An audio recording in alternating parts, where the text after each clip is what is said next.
Hello mga katiknik, welcome po sa aking channel. Sa ngayon po ay may ipapakita naman ako sa inyo na panibagong idea ng paggagawa ng pattern para sa pagnanatsing ng pipe ng walang gamit na notching machine. Bagamat mayroon na po akong video ng pagnanatsing ng pipe, pero may panibago po akong ipapakita sa inyo dahil yung nauna po ay may mga nagtatanong kasi sa akin doon kung pwede raw din po yun sa malalaking pipe. Ang totoo, pag sa malaking pipe ay kulang po sa proseso yung paggagawa ko ng pattern noon. Kaya papakita ko sa inyo yung tamang paggagawa ng pattern pag sa malakyan o kahit sa anong size po ng pipe na ating gagamitin. Ito na nga po, umpisa na natin. At siyempre, gagamit ulit tayo ng papel para sa paggagawa ng pattern. Ang una pong gagawin natin ay susukatin po natin yung pipe, yung diameter ng pipe outside po. Yan, ito po ay 6 cm. Ngayon susukat po tayo dito ng 6 cm.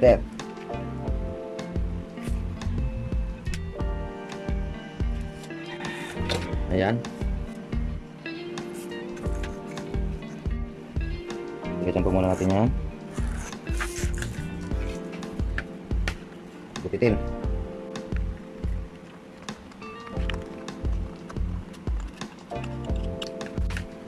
So ayan na po.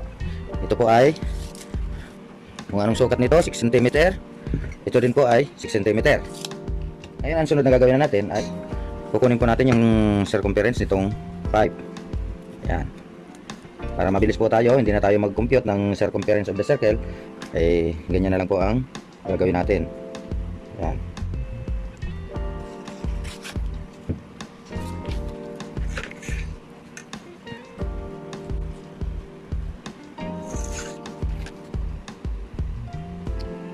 Gupitin yan.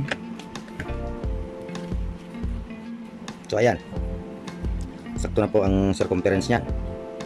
Ngayon ang gagawin po natin ay guguhitan po muna natin ito dito sa gitna. Ito po ay 6 cm. Hatiin po natin. Guguhitan po natin sa 3 cm. Yan.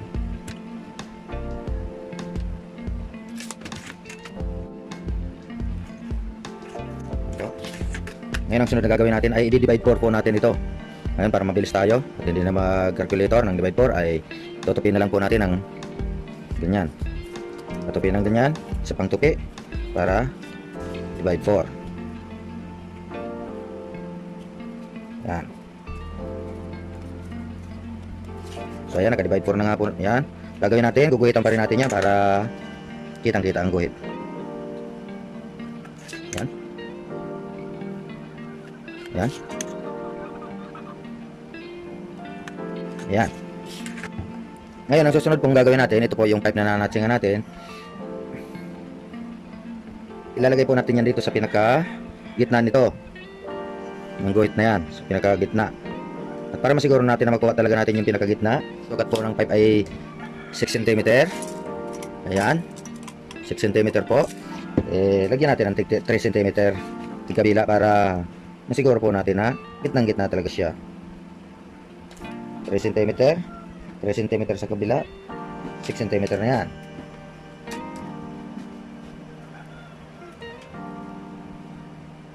Ayan. Guhitan po natin yan.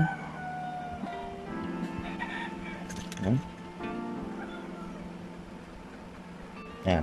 So, siguradong sentro na po yan. Pag inilagay natin ito dito, ay sasakto lang dito sa guhit na to. Itatama din natin doon sa guhit na yon. Ayan.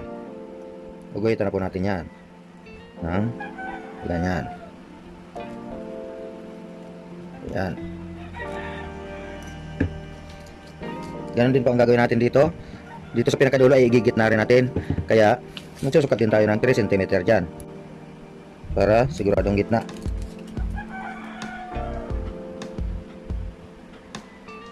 cm. 3 cm. Guhitan din po natin yan. Ganon din po dito sa kabila. Lalagay din tayo dyan ng 3 cm. 3 cm.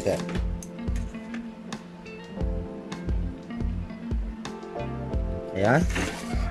So pwede na nating ilagay itong pinakakanto, ilagay po natin dito sa pinakakanto dito. Ayan. Tapos ganoon din dito sa kabila. Sakto rin dito sa pinakang kanto dyan, sa kanto dito. Yan, uguhitan na po natin yan ng ganyan. Yan, ganoon din po sa kabila. Yan. Doon, dito. Sakto lang yan dyan. Guhit na yan. Yan po. Ngayon, ang susunod na gagawin na natin, gagamit tayo ng roller. Galing po doon sa pinakakanto, ilagay po ang roller. Tapos i-adjust po yung roller hanggang sa makarating doon sa ginuhit natin na bilog. Hanggang doon lang po sa ginuhit natin na round. Dito po saka doon sa pinakakanto. Ayan. Ayan po, ganun din dito ang gagawin natin sa kabila. Doon sa pinakakanto. Pupunta rin dito sa round. Ayan. Ayan, ganun na rin ang gagawin natin dito sa kabila. Galing din doon sa pinakakanto hanggang din dito sa round. Ayan. Ganun din dito.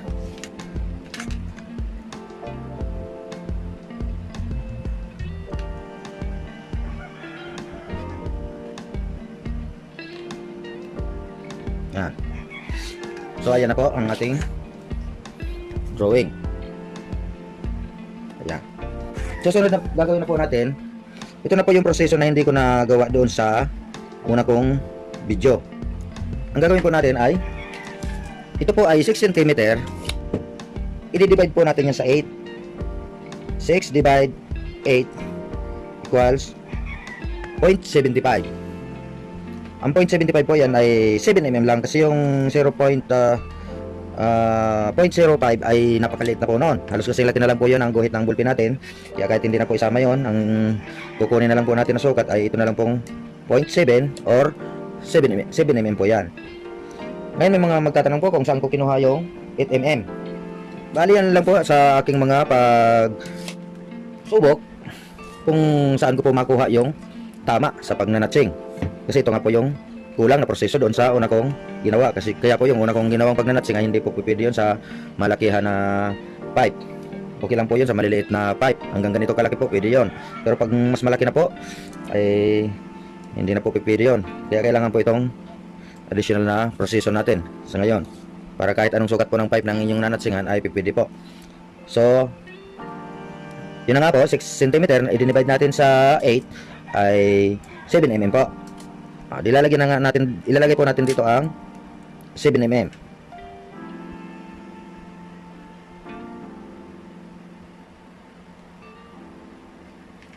Ayan. 7 mm yan.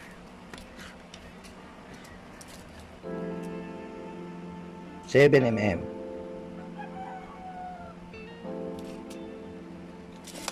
Ngayon guguhitan po natin yan.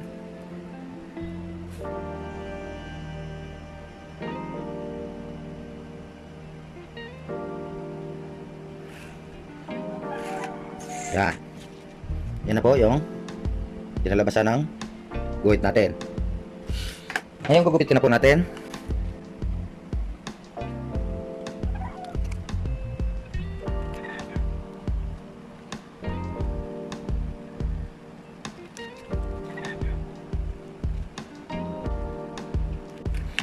Ayan po. Bali ganito lang po yung pattern na ginawa ko nung nakaraang kong video. Tapos yung dulo na yon, ang ginawa ko dahil maliit lang naman din yung pipe na ginawa ko. So ibig sabihin maliit lang yung dulo na yon, na kaya na lang ng i-grind. Ginawa ko na lang po noon, i-grind ko yon hanggang sa tumama po sa sukat. Pero pag sa malakihan pong pipe ay sobrang dami po nang i-grind ninyo kung hindi po natin gagawin ang prosesong ito. Kaya nandito po ngayon yung idinagdag natin sa proseso, gugupitin na po natin. Ito po yon. Ayan. Ngayon, gagawin po natin, ayan na po yung pattern natin. Lalagyan na po natin yan dito.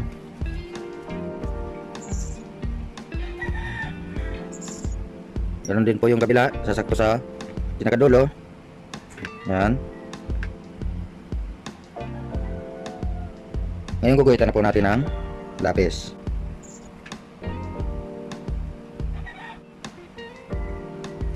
So ayan na nga po, may guhit na. Yan na po ngayon ang ating ikakating.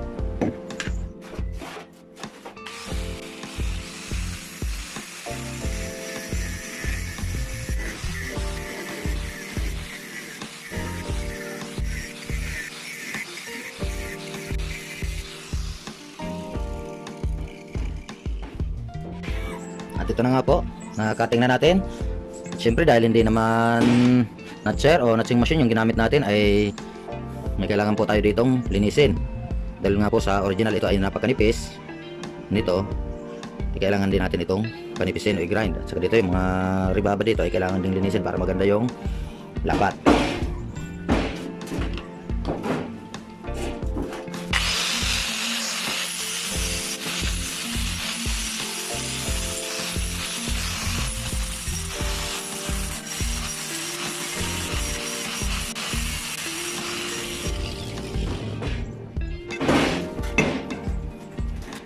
So yan na nga po, manipis na. Panipis na natin. Ayan. Ayan, titingnan na natin dito sa pipe.